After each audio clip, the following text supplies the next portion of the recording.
우리가 사설 경매 정보 사이트에서 우리가 이제 입찰할 때에는 직접 우리가 물건을 찾아가지고 대부분 정보 사이트에 들어가면 대부분 정보 사이트. 이렇게 사설 경매 정보 사이트가는 요건 유료죠. 이게 무료는 어디 있느냐? 무료는 대법원 경매 정보 사이트에 들어가면 이거는 무료입니다. 근데 이 무료 사이트에 들어가서 물건을 찾으려면은 정리가 안 돼 있어 상당히 어렵죠. 그래서 우리가 이제 보면 이 사설 경매 정보 사이트로 해서 일정한 요금을 내고 볼 수 있는 게 바로 이 대표적인 게 이제 구독 옥션이라든가 부동산 태인이라든가 지지 옥션 또는 스피드 옥션, 탑 옥션 이게 등등의 여러 그 유료 정보 회사가 한 10개 정도가 되죠. 그러면 경매 정보, 사설 경매 정보 사이트를 보는 방법부터 해가지고 물건을 찾아가지고 권리 분석하는 방법을 이제 시작해 보도록 하겠습니다. 자, 518쪽을 열어보면 518쪽을 보면은 이와 같이 이제 사설 경매 정보 회사의 경매 정보 사이트는 어떤 것이 있는가 보면 이렇게 대표적인 게 이제 구독션이라든가 부동산 태인, 지지 옥션, 스피드 옥션, 그리고 뭐 탑 옥션 이 정도가 되죠. 이 밖에도 뭐 여러 가지가 있지만 그러면 이러한 경매 정보 사이트에서 물건을 어떻게 찾느냐? 어떤 사이트든 찾는 방법은 대동소이하죠. 일단은 구독선을 이용하려면은 여기에 유료로 가입해야 합니다. 그러면 이렇게 물건을 찾아볼 수가 있는 거죠. 그래가지고 이제 여기에 보면 이제 구독션 사이트에서 이렇게 로그인이 된 상태에서 하면 자기 이름이 나오죠. 이 상태에서 물건을 찾는 방법이 크게 두 가지가 있어요. 하나는 이제 보면 이 종합 검색 방법으로 물건을 찾는 방법이죠. 그래서 종합 검색 방법에는 이제 관리번호를 모르니까 내가 물건을 찾고자 하는 그 소재지 그리고 시군구를 입력하고 뭐 서울시 서초구 서초동 걸 찾고 싶다 그러면 서초동까지 하는데 대부분이 이제 구까지만 넣어가지고 물건을 찾아도 그 물건을 이제 서울시 서초구 이렇게 해서 물건을 검색만 눌러도 물건이 나오죠. 경매 사건 번호를 안다 그러면 바로 여기다가 이제 경매 사건 번호를 넣고 검색을 누르면 되지만 이거는 사건 번호를 모를 때 그러나 이렇게 해가지고 물건을 찾아가지고 나중에 이제 할 때는 바로 경매 사건 번호를 2021 타경 뭐 1, 2, 3, 4, 5 이렇게 입력하면 되죠. 바로 이렇게 누른 상태에서 하면 되죠. 근데 이 경매 사건 번호 모를 때는 지금과 같이 서울시 서초구 또는 서울시 동작구 또는 이제 대전시 뭐 동구 뭐 이렇게 나오죠. 검색으로 해서 찾는 겁니다. 또 이렇게 경매 일정별로도 찾을 수가 있어요. 경매 일정으로 하면 이렇게 달력처럼 나와 가지고 여기에 보면 진행되는 날짜별로 법원별로 이렇게 나옵니다. 그럼 내가 5월 10일 날 진행되는 물건이다. 그럼 여기서 각 법원별로 선택할 수가 있죠. 이렇게 찾는 거예요. 이거는 이제 보면 그 날짜별로 각 지방법원이 진행되는 이 경매 물건이 나오기 때문에 이것도 하나의 찾기가 참 수월한 방법이죠. 두 가지 방법을 많이 씁니다. 그러나 여러분 같은 경우는 그냥 가볍게 그냥 종합 검색을 선택해서 경매 검색을 누르게 되면 바로 이 화면이 뜨는데 여기에서 종합 검색을 누르게 되면 이와 같은 내용이 나온다. 여기서 소재지 시군구 읍면동을 여기다가 넣고 기재하면 되죠. 동까지 넣게 되면 너무 세미적이니까 그냥 구까지만 넣고 검색을 누르게 되면 뭐 서초구에서 경매 물건이 얼마나 많겠습니까? 나와봐야 많아야 한 2, 30개 나오니까 거기서 내가 좋아하는 물건 또 더 세밀하게 하면은 이 서울시 이제 동작구에 있는 물건을 찾고 싶다.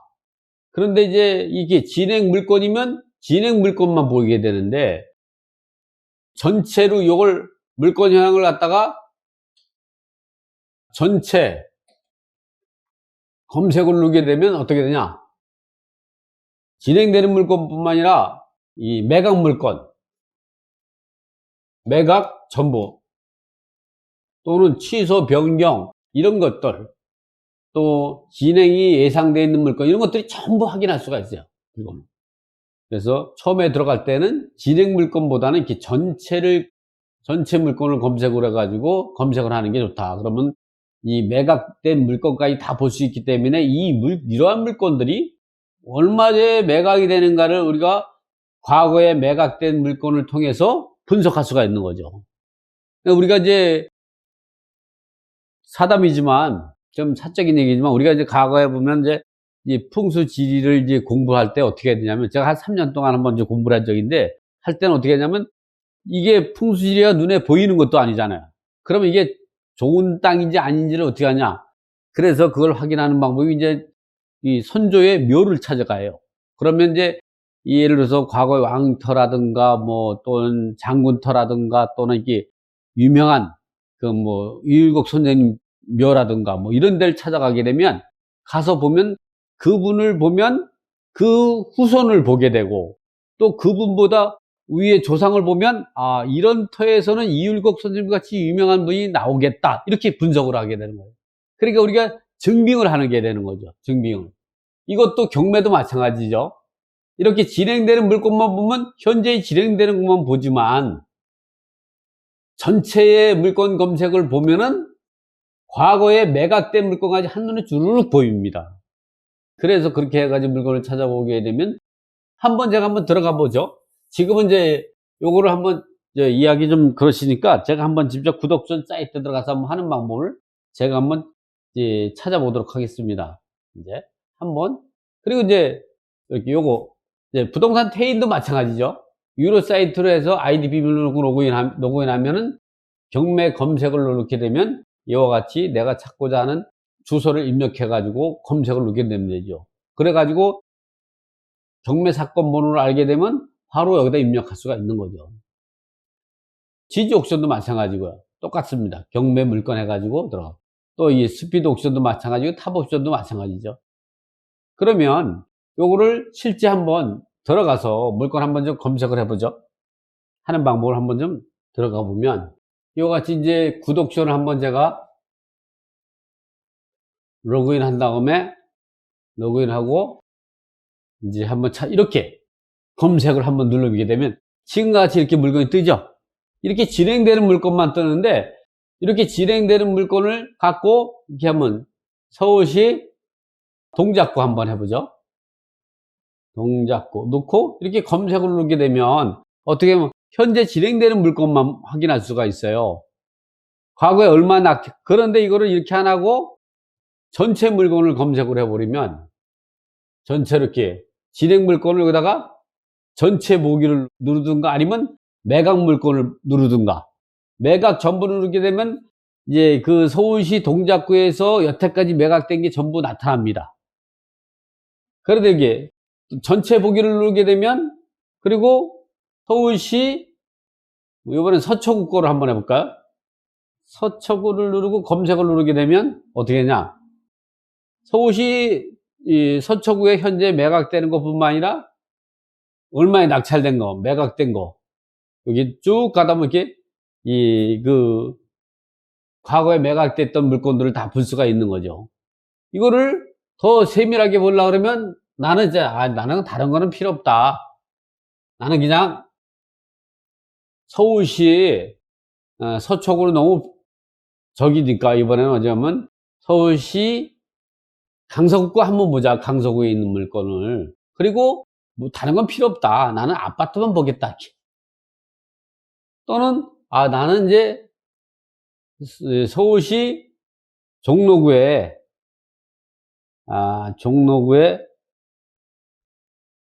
아파트는 난 필요 없다. 돈이 어디 있냐. 그냥 나는 좀 싼 게 좋으니까 다세주택만 보겠다. 이렇게 누르면 되는 거예요. 여러분 서울시 여기에 종로구에 있는 이렇게 다주택이 나오는데 중요한 게 세밀하게 들어가니까 물건은 많지 않고 과거에 매각됐던 게 이게 나오죠. 그럼 이런 거 보면 아 이게 지금 보면 그 금강 지원 지하고 그다음에 여기 보면 종로 구기동에 있는 한솔 리더빌의 3억 7,600인데 2억 4천 64만 원까지 떨어져서 3억에 낙찰했다. 그러면 이런 거는 얼마 몇 명이나 들어오는가 이렇게. 그러면 이게 두 명이 들어왔는데 1등이 3억에 80만 원 써서 1등 했고 이건 2억. 그러면 이 물건은 아무리 안 되더라도 한 3억 한 8천은 되겠다. 이게 감정가가 제대로 됐다. 이런 걸 이렇게 분석을 하는 거 지금처럼. 이렇게 우리가 이제 하는 방법을 좀 전에 설명을 드린 거예요. 자, 다시 돌아가서 다시 이제 들어가면 이번에 이렇게 이제 우리가 이제 물건을 찾았다. 지금 같은 방법으로 물건을 찾는 거예요. 여기까지는 따라올 수 있겠죠? 뭐 어렵지 않아요. 지금처럼 하면 돼. 제가 직접 책에 있는 내용들이 있고 구독자 사이트가 직접 눌러서 검색하는 방법까지 공부했으니까 어렵지 않지, 이 정도까지. 그러면 이번에는 이렇게 우리가 좀 전처럼 해서 내가 찾고자 하는 물건을 찾았어. 그럼 분석을 어떻게 해야 되느냐? 입찰 물건을 찾아서 권리 분석하는 방법. 물건이 이제 이렇게 물건이 나왔어요. 그래서 이 물건을 2014 타경 메토를 찾았어. 찾아보니까 이 물건을 내가 서울시 영등포구 신길동에 있는 물건을 검색을 해가지고 이제 찾다 보니 서울시 영등포를 놓고 검색을 했더니 신길동에 있는 삼성쉐리빌 4층 요 땡땡 처리한 거는 개인정보 때문에 제가 이렇게 한 겁니다. 해보니까 감정가가 3억 4,800 이게 실제 실제 진행됐던 물건이고 실제 낙찰가입니다. 3억 4,800이란 말이죠. 그래서 이거를 몇 사람이 들어가냐면 4명이 입찰 들어가가지고요. 4명이 입찰 들어가가지고 이렇게 4명이 입찰 들어갔죠. 해가지고 강서구에 사는 권아무개가 얼마를 3억 1,290만 원에 낙찰받았죠. 그리고 2등이 3억 389만 9,500원. 이런 걸 분석할 때는 이렇게 낙찰받은 걸 갖고 분석할 때는 우리가 생각해야 될 게 1등만 생각하면 되고 1등하고 2등하고 가격 차이가 얼마나 났느냐. 왜냐면 가끔 보면 1등한 사람이 정시줄을 놓고 낙찰받는 경우가 있어요. 정시줄을 놓고 낙찰받는 경우가 있어요. 시세 추산을 잘못할 수도 있는 거죠. 그리고 여러분들은 다른 사람이 낙찰받은 거를 생각할 때에는 2등 낙찰자도 우리가 생각해 볼 수 있어요. 2등을 보니까 이 사람은 3억 있었다. 그러면 이거는 이 사람이 시세를 정확히 조사한 거죠. 그래서 이런 걸 이때 이걸 조사를 해보니까 얼마 나오냐? 이제 3억 한 7천인가 3억 8천인가 됐었어요, 이게. 그래서 이게 한 3억 8천 정도의 시세가 가니까 그러면 내가 3억 1,200 정도의 이제 입찰하면 어떻게 되냐? 요 3억 1,200에다가 등기 비용. 소유권 이전 비용이죠. 소유권 이전 등기 비용이 얼마냐 하면은 요거에 따라서 지금 같은 경우는 2021년 1월 1일부터는 같은 경우는 조정대상 지역에서 2주택과 3주택일 때는 취득세 중과가 있어요. 그러나 이제 무주택자 같은 경우는 그렇지 않죠. 조정대상 밖에서는 1주택, 2주택까지는 중과 없어요. 3주택이나 4주택부터 중과가 있죠. 어쨌든 등기비용을 무주택자가 산다 그러면 요거는 1.1%예요. 1%. 그러면 뭐 대략 생각해도 이제 1.1%면은 3억 1,200이면 한 330, 한 350 정도? 많이 잡아야 한 400만 원 정도 나오겠죠, 등기비가. 400만 원 정도. 뭐 법무사 비용이나 뭐 주택 채권 할인까지 다 합쳐봐야 뭐 400만 원이면 충분하죠. 실제로 한 350 정도 될 텐데 넉넉히 한 400 잡았어요. 그러면 이렇게 해가지고 이러면 이제 이런 상태에서 근데 이게 조정 대상 지역에서 1주택자가 추가로 구입하는 거라든가 또는 이주택자가 추가로 신규로 이거 신규 취득, 신규 입찰, 이것도 신규 입찰을 할 때에는 요 사람은 8.4%예요, 이거. 요거는 12.4%죠. 엄청난 거예요, 이게. 생각해보세요. 이게 10%라고 따지면 3천만 원이 되는 거예요.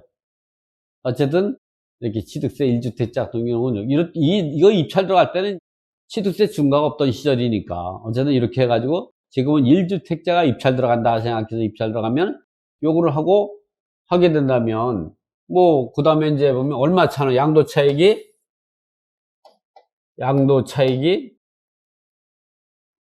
요거 따지면, 대략 따지면 3억 한 1600 되니까, 3억 1600에 3억 8천을 빼면,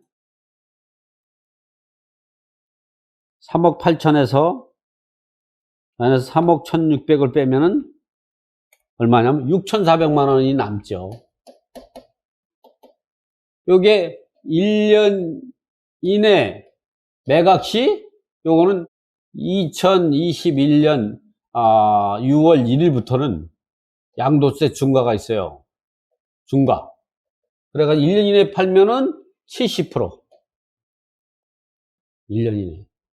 2년 이내에 팔면, 매각하면 60%. 2년 이상에서는 6에서 45%죠. 여기에 2주택자 같은 경우는 또다시 20% 중과가 있어요. 3주택자까지는 30% 중과. 이건 20%. 이것도 20%. 이런 거를 잘 알고 법인으로 취득하면 어떠냐, 법인으로 낙찰받을 때에는 어떻게 하냐, 취득세 같은 경우는 무조건 국민주택 규모 이하일 때는 12.4%, 국민주택을 초과할 때는 13.4%가 되는 거죠. 엄청나죠? 그러나 중요한 건 뭐냐면,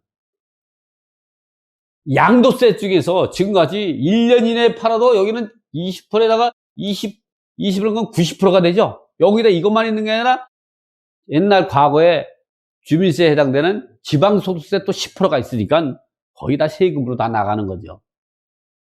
근데 법인 같은 경우는 취득세는 12.4%지만 이렇게 중과되지 않고 법인세가 기본 법인세 10%, 그리고 20% 중과가 있죠. 요 20%는 주택 및 비사업용 토지 양도차익에 대한 우리가 양도세 중과가 있죠. 그 20%죠. 그래가지고 그거는 전체 그거 30%, 거기다가 지방소득세, 즉 과거에 주민세에 해당되는 지방소득세가 10%가 있어서 33%가 부과되는 거죠. 그래도 개인보다는 저렴하죠. 그리고 여기서는 중요한 게 요 기본사업 법인세에서는 비용 처리가 되는 거죠.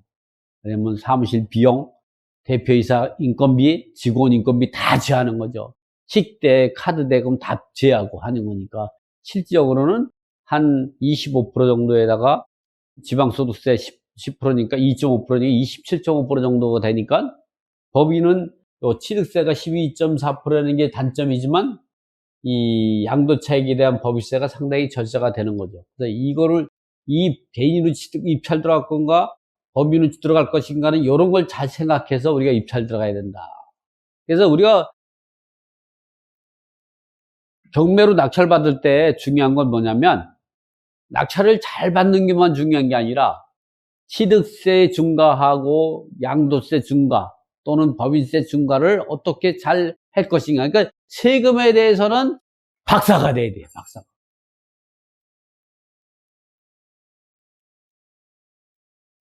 이렇게 해서 우리가 이 물건도 이렇게 분석하고 입찰에 들어간 거예요.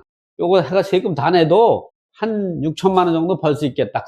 이거는 2년만 거주하면은 요게 그러니까 청년들 요즘에 30세 미만이라도 분리 세대를 하고 중위소득, 즉 월 한 70만 원 이상 소득이 생기는 이런 사람들이라고 하면, 있는 사람이라고 하면 분리세대로 해서 독립세대로 해서 입차 들어가서 2년만 거주하면 비과세가 되니까 이런 거 잘 낙찰 받으면 요게 2년 후에 뭐 4억 5천 정도 이렇게 올랐다. 그런 물건이다 그러면 이 물건 하나 갖고 재테크를 하죠. 제가 재테크를 요즘 해보니까 시테크하고 백테크가 있다고. 시테크가 이제 시계 테크 하는 거. 그거를 로얄 이제 시계가 뭐 금장한 거 있고 스테인리스를 한 거 있다 그랬는데 재테크로는 수요가 많은 거에 투자를 해야 된다 그러더라고요. 왜냐면 금장은 수요가 한정돼 있대. 비싸기도 하고. 근데 스테인리스는 적당한 가격이면서도 수요가 많기 때문에 그걸 오랫동안 가지고 있으면 가격이 계속적으로 수요가 있어야 오른다는 거죠. 수요가 없으면 그냥 가격은 안 떨어지는데 계속 그게 있고 사가지고 올라줘야 재테크가 되는 거거든요. 가방도 그렇더라고요. 가방은 뭐 제가 이건 저 오늘 아침에 들은 거지 제 개인적인 사견하고 아무 상관이 없습니다. 가방은 뭐 샤넬 게 좋다라더만요. 또 그거 이해 많은데 제가 샤넬 회사 홍보위원은 아닌데 어쨌든 샤넬 중에서도 보니까 가방을 고급 가방은 손톱으로 긁어도 기스가 난대요. 그런 거는 재테크는 효과가 없다는 거죠. 들고 다니긴 좋지만 왜냐면 오랫동안 보호하기 힘들고 그랬는데 그거 말고 좀 가격이 저렴하면서 실속인 거는 아무리 손톱을 긁어도 기스가 안 난대요. 그 대신에 그거는 가격이 좀 저렴하고 그런 것들은 수요가 많잖아요. 그런 거 사야 오랫동안 있으면 가격이 많이 오른다는 거. 부동산은 긁어보니까 그걸 부동산에 적용하면 똑같은 것 같더라고. 어쨌든 여기까지. 어쨌든 이 물건을 이렇게 입찰에 들어가가지고 그러면 이걸 입찰을 들어갈 때 이거 우리가 이렇게까지 지금처럼 수익 분석했는데 여기에 하자가 없느냐? 그러면 이 경매 권리 분석은 이렇게 경매 권리 분석은 첫째 물건 정보에서 물건 정보 사이트에서 분석할 수 있는 게 간략하게 분석할 수 있는 게 시세조사. 이 시세조사는 현장 가지 않고 조사하는 거는 네이버에서 매물 나온 매물 시세를 조사하고 그리고 또 하나는 두 번째는 이제 경매 기록. 세 번째는 공적 장부. 공부라는 건 이제 등기부하고 건축물 대장 이런 등등을 또는 전입대 열람. 전입대 열람은 여기에도 전입대 열람이 나오지만 이거는 이미 경매 기록인 6개월에 6월에서 10월 전에 발급한 거예요, 이거는. 그러니까 그 이후에 거주하는 사람이 변경이 될 수가 있거든요. 그러니까 어디 입찰하기 전에 반드시 전입대 열람을 다시 띄워봐야 된다. 다시 이렇게 발급해봐야 된다. 이게 아주 중요합니다. 이게 지금 같이 이게 전입신고가 돼 있는 최경민이가 이 6개월에서 한 10개월 전에 전입세대 열람 할 때는 있었는데 내가 입찰 들어가기 전에 퇴고를 하는 경우가 가끔 있어요. 그런 거에는 우리가 그걸 잘 분석하면 그게 바로 특수물건이에요. 퇴고했다. 그럼 대항력 없는 거예요. 우리가 쉽게 말하면 배당 요구 종기까지 배당 요구하지 않은 임차인이 퇴고를 했다. 그럼 대항력이 상실하는 거예요. 아주 기본적인 거예요. 자, 경매 기록을 갖고 보니까 여기 최경민이라는 사람이 전입신고를 2014년 1월 28일 날 했고 확정일자를 1월 28일 날 했어요. 그러면 이 사람의 대항력은 언제 발생하냐? 2013년 1월 29일 오전 0시 이 대항력권을 갖춘 근데 여기에 보면 이 전입신고는 뭐의 대명사냐?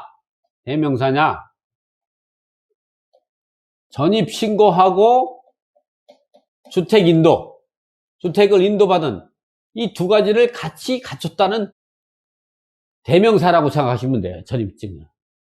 그 다음날, 요 대항력권을 갖춘 다음날 오전 0시니까 1월 28일이니까 다음날 1월 29일 오전 9시에 대항력이 발생하고 이때에 대항력이 발생하고 그럼 확정일자 우선변제권이 생각냐? 확정일자 우선변제권은 대항력이 준물 내지 주된거리고 확정일자 우선변제권은 대항력이 종물에 불과한 거예요. 대항력이 없으면 확정일자의 효력은 없는 거예요. 그래서 예를 들어서 1월 28일 날 전입신고를 했어요. 했는데 1월 30일 날 확정일자를 받았다 그러면 대항력은 1월 29일 오전 0시에 발생하지만 확정일자 우선은 1월 30일 당일 주간에 발생. 그러나 예를 들어서 1월 28일 날 확정일자를 먼저 받았는데 1월 30일 날 이제 전입신고를 했다. 전입신고하고 주택인도를 받았다. 이렇다면 대항력은 1월 31일 오전 0시가 되는 거죠. 1월 31일 오전 0시에 발생. 이 확정일자도 대항력이 발생하기 전까지는 우선 변제권이 없어요. 이게 주인이고 이거는 종이니까. 주인이 없으면 종은 없는 거예요. 아버지가 없는데 어떻게 아들이 생기겠어요. 그러면은 그렇지만 아버지가 생기면 바로 자식이 생기게 되는 거죠. 그래서 같은 날 같은 시간이니까 이럴 때는 대항력 발생 즉시 우선 변제권이 발생한다. 근데 이럴 때에도 이 대항력이 발생하기 전에 확정일자를 받은 거죠. 이럴 때는 대항력이 발생할 때까지 없다가 대항력이 발생하면 즉시. 그래서 이럴 때는 대항력과 우선 변제권은 2013년 1월 29일 오전 0시에 대항력과 확정일자 우선 변제권이 발생한다는 거죠. 그럼 이 사람이 근데 이게 일반 매매로 바뀔 때는 다 대항력이 있어요. 일반 매매. 자, A가 소유자로 있다가 B 소유자가 변경이 됐어요. 이럴 때 여기에 이제 5월 10일 날 근저당이 있고 3월 10일 날 갑이 임차인이 전입신고를 했어요. 그리고 7월 10일 날 을 임차인이 전입신고를 했다. 이럴 때에는 이게 일반 매매는 소유자가 변경이 있다면 이 사람도 대항력, 이 사람도 대항력, 이 사람도 대항력 다 인수해야 돼. 새로운 소유자. 그러나 이게 경매로 매각이 됐다면 이 사람만 대항력이 있고 이 사람은 대항력이 없어요. 왜냐면 근저당권이 처분권의 행사에 의해서 임차권은 소멸되기 때문에. 그래도 우선 변제권이 있다는 거죠. 이렇게 분석을 하고 이제 우리가 그러면 이게 그러면 이게 경매로 매각되면 이 대항력이 말소기준권리 이전이면 대항력이 있고 없는 경우이다. 그러면 이게 말소기준이 2011년 7월 13일이다. 그러면 이게 2013년 1월 28일이니까 어떤 형국이 되냐면은 이 근저당권이 2011년 7월 13일 날 이 근저당권이 말소기준권리죠. 그 이후에 2013년 1월 29일 오전 0시에 대항력과 확정일자 우선 변제권이 발생하는데 이 대항력은 근저당권이 처분권에서 소멸되니까 우선 변제권만이 나오는데 이 우선 변제권은 두 가지가 있다. 소액임차인에서 최우선 변제금하고 확정일자 우선 변제금. 그러면 소액임차는 뭘로 기준하냐? 2011년 7월 13일 근저당권을 기준으로 하면은 2011년 7월 13일이면은 서울 같은 경우는 2010년 7월 26일에서 2013년 12월 31일 설정된 근저당권은 7,500만 원 이하일 때 2,500 최우선 변제금. 이런 경우는 이 사람이 2억 3천이니까 소액임차인이 아니에요. 확정일자 갖고만 배당을 받아야 되는데 이 근저당권이 5,200이 선순위니까 근저당권이 먼저 배당을 받고 나서 받죠. 그러면 이 물건이 얼마에 매각이 되냐? 예를 들어서 이게 3억 1,200이니까 1억대에 3억 1,200이니까 이 근저당권자가 이럴 때에는 근저당권자가 5,200을 1순위로 배당받고 근데 여기 보면 당해세가 있죠. 영등포구청. 영등포구청이 요거를 예상배당 결제하면은 3억 한 1,200인가요?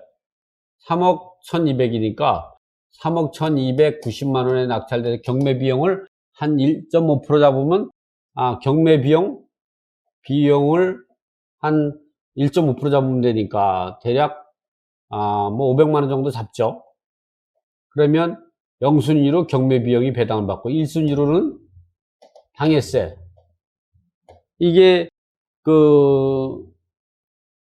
영등포구청이 당해세가 100만 원. 100만 원 정도밖에 안 되죠. 뭐 재산세가 2순위가 이 근저당권자 윤소령 근저당이 5,200만 원. 그리고 나머지 3순위는 임차인이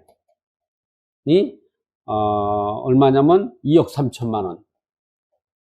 그러면 요거 하면 2억 8,200. 뭐 다 하더라도 뭐 충분히 다 받고, 요걸 낙찰받으면 임차인도 다 100%다 받고, 배당 이익금이 있어서 아마 채무자금 소유자도 배당이 있고, 이런 걸 놔주면은 무효입성이 된다. 무효입성은 내가 낙찰받고 나서 그 집을 방문했을 때에는 그 사람이 100%다 배당을 받는 임차인이니까 아주 그 집을 방문하면 아주 대접이 융성하죠.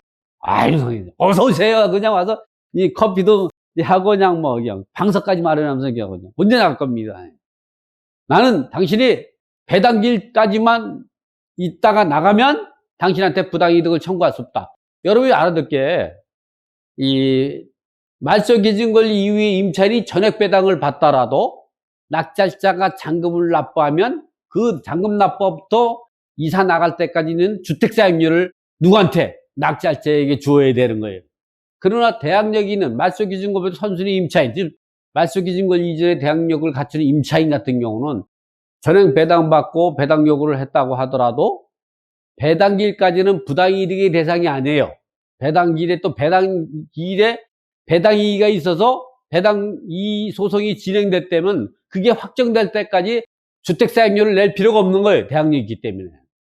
어쨌든 지금 같은 방법으로 진행. 그래서 우리가 명들어갈 때 대항력 없는 임차인이 전액 배당 받는다. 그러면 당신이 배당기일까지 갈 때는 내가 낙찰자 잔금 납부부터 배당기일까지 주택사용료를 당신한테 청구할 수 있지만 그렇게 야박하지 않고 당신의 배당기일까지 돼서 배당금 받으면 바로 이사가는 조건으로 제가 부당 이득 청구. 그러나 당신이 배당 기일이 지나서도 후순위 임차인이라든가 선순위 임차인이 전액 배당 받으면 낙찰자 명도 확인서가 필요한 거거든요. 필요한 거. 분석을 지금같이 하는 거예요. 이렇게 공부를 확실하게 해놔야만 여러분이 된다는 거죠. 이렇게 해서 이제 명도까지 우리가 이제 진행할 수 있는 거, 이런 방법을 알게 되면, 대항력인 선순위 같은 경우는 배당금을 전액받을 때까지, 즉 배당기일까지 주택 사용료를 부담하지 않지만 말소기준권리 이후 후순위 임차인, 즉 대항력 없는 임차인은 낙찰자가 잔금 납부하면 그때부터 전액 배당을 받아도 주택 사용료를 줘야 된다. 그래서 그런 걸 적절하게 이용하면 상당히 임차인이 배당기일에 배당받고 바로 이사 가도록 압력 형사를 줄 수 있겠다. 그리고 안 나가면 자기가 어떻게 할 거예요? 전액 배당 받는 사람 또는 최우선 면제금만 받더라도 후순위 임차인은 안 나갈 수가 없어요. 안 나가게 되면 최우선 면제금도 못 받죠. 이 물건이 그래도 의외로 좋더라고. 왜냐면 위치도 보면 이제 1호선과 5호선인 신길 전철역이 도보로 7분 거리에 있고, 버스 등과 같은 대중교통도 좋고, 학교 또는 신길루턴 재개발에는 주택가액이 계속적으로 오를 수 있는 그런 부분들이 있다. 그래서 보니까 이제 감정가가 3억 4,800인데 3억 1,290만 원에 입찰했다는 거죠. 그래서 이 말소기준을 찾아서 인수할 권리를 찾아봤더니 후순위라 인수할 권은 없어요. 등기부도 확인하고, 경매 같은 경우는 이 매각물권 명세서가 매각을 진행하는 하나의 핵심이에요. 그러니까 심장과 같은 거예요, 경매.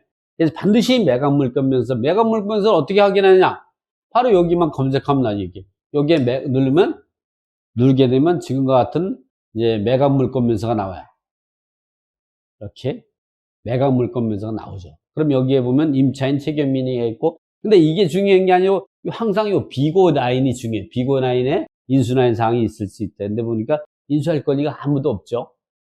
그리고 여기 중요한 게 요 최선순위 설정일자가 요게 말소기준 권리죠. 권리가 되는 거죠.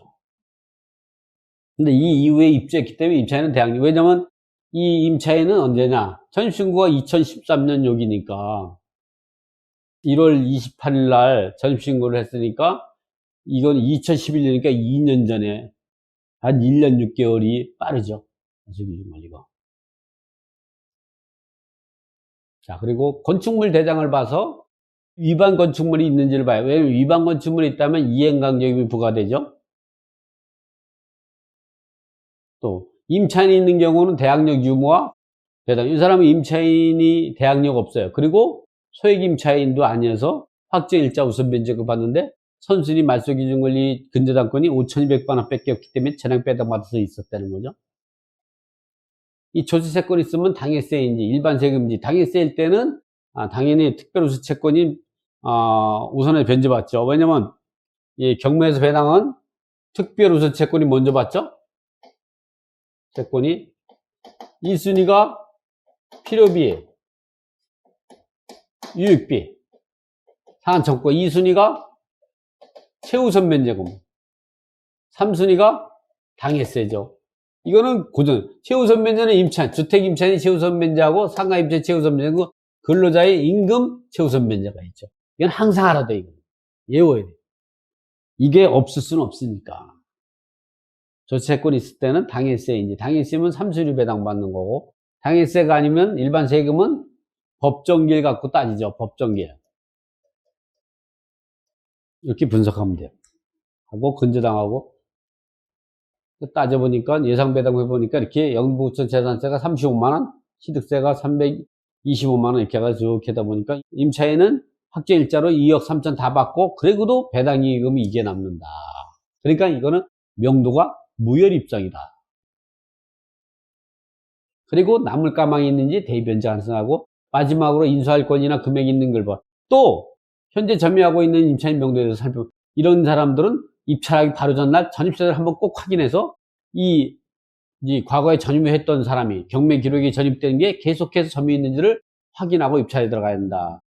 그리고 우리가 현장 답사를 통해서 현장에서 물건 현황을 보고 그리고 수익 분석하고 입찰가를 결정한다. 이게 아파트 같은 경우는 현장에 가가지고 조사할 때는 어떤 걸 하느냐. 현장 답사를 통해서 이제 물건 분석과 수익 분석을 해야 되는 거는 현장 답사에 갈 경우는 주변 시세는 주변 중개업소 최소한 4개에서 5군데를 가세요. 이때 매도 시세, 내가 가지고 있는데 매도 시세, 내가 가지고 있는 물건을 판다고 생각할 때는 가격이 좀 내려가죠. 그렇지만 내가 사겠다는 매수 시세를 따지면 중개업소는 좀 올려요. 그래 자기네가 중개하기 쉽잖아요. 그래서 내가 살라고 하는 시세를 한 3개에서 4개를 보고 매도 시세는 1개에서 2개 정도를 갖고 이게 분석을 하는 거예요. 그래서 이 2개를 다 봐야 정확한 시세가 나오는데 이때 시세는 이 매매 시세만 따지지 않고 전세와 월세 시세도 함께 해놓는 게 좋다. 그 다음에는 이게 주변 시세. 두 번째는 전입세대. 근데 주민세대에서 주민세 열람을 꼭 해봐라. 경매 기록이 있는 거는 이미 과거다. 세 번째는 이제 그 아파트 관리 사무소에 방문해 가지고 이 관리비 연체, 관리비 같은 경우는 전용 부분과 공용 부분이 있는데 이 공용 부분만 3년치만 인수하죠. 3년치만. 전용 부분은 인수하지 않아요. 3년치 초과되면은 소멸시효에 해당이 돼서 인수하지 않는다는 거예요. 요즘은 이거 잘 알기 때문에 가면 잘 알려져. 우리가 관리비가 유치권이에요. 공용관리비 3년치에 해당되는 그 관리비 원금은 유치권에 해당이 된다. 그리고 수익 분석을 한다. 이런 거 시세하고 내가 낙찰받는 거라고 분석해서 취득세나 양도세 계산해서 내가 얼마 벌을 수 있는가. 이걸 분석을 해야죠. 이렇게 분석한 다음에 이제 입찰에 들어가면 되는 거죠. 그리고 입찰하기 전에 이렇게 분석을 했다고 해도 바로 입찰 하루 전에 반드시 과거 같은 지금 한 며칠 전에 조사했던 걸 다시 처음부터 경매 기록부터 전입세 열람이라는 자료를 다시 봐가지고 다시 분석하고 입찰을 들어가야 한다. 왜냐면 여러분이 분석한 거는 일주일, 열흘 전에 이미 과거예요. 내가 내일 들어간다 그러면 오늘 바로 또 다시 전입세 열람도 한번 다시 떼보면 좋고 또 이제 경매 기록이 이상이 없는지 다시 점검을 한 다음에 그 다음날 입찰 들어가야 된다. 이렇게 해야만이 여러분들이 실수하지 않고 입찰에서 성공할 수 있다는 거죠. 자, 수고했습니다.